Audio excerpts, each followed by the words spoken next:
Hi, I'm Cherry Apple Peach, and I have become a capitalist, abandoned arts, and started a gravel business. Spent days in my garage snorting lines of powdered limestone. Or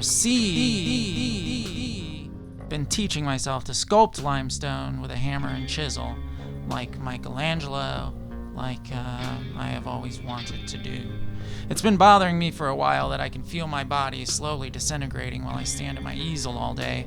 So me and Daniel went to the Arkansas River to collect chunks of limestone to try my hand at sculpting, which is something, again, I've always wanted to do.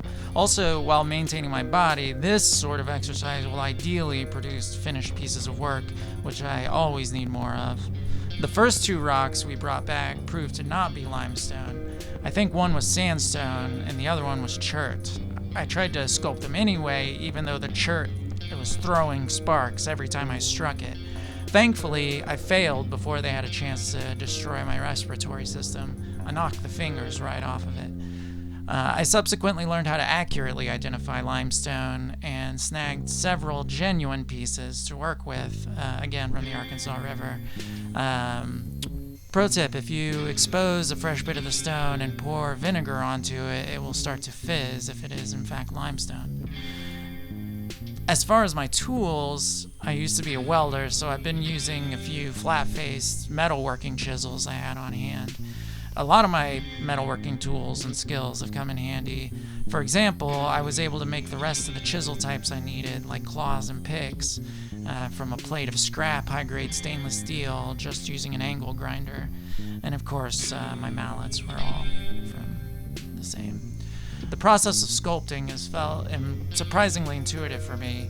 I like that it's a subtractive medium based on matter itself, where materials were moved, versus like an additive medium, painting, where I'm adding material to the canvas, usually to represent or mimic light. I also really like that my dad, who went blind when I was in early grade school, he can actually experience the work I do in this medium by running his hands over it. He just has to take me at my word that I can paint well, but this I'll actually be able to share with him what provides my sense of purpose, you know. The last thing I'll say, in addition to good exercise, I'm finding that any frustrated, anxious energy lingering in me is forced out of my body through the end of the mallet. It's really meditative to throw these rhythmic hammer blows at a stone and have those like gratifying little impacts that sound like two skeleton pelvises being whacked together at high speed. To have that be a creative act rather than something destructive, which getting aggression out with a blunt weapon almost always is, to have that be a creative act is engrossing. The fist, though, is more of an exercise to develop my skills than a conceptual piece of art. For the same reason I'm going to do a face next. I was thinking my mom's face emerging from a rough stone, so like my mother emerging from nature, like Mother Nature. After that, just full tilt concepts until I fall dead, I guess. Well, I'm going to go get really good at this now.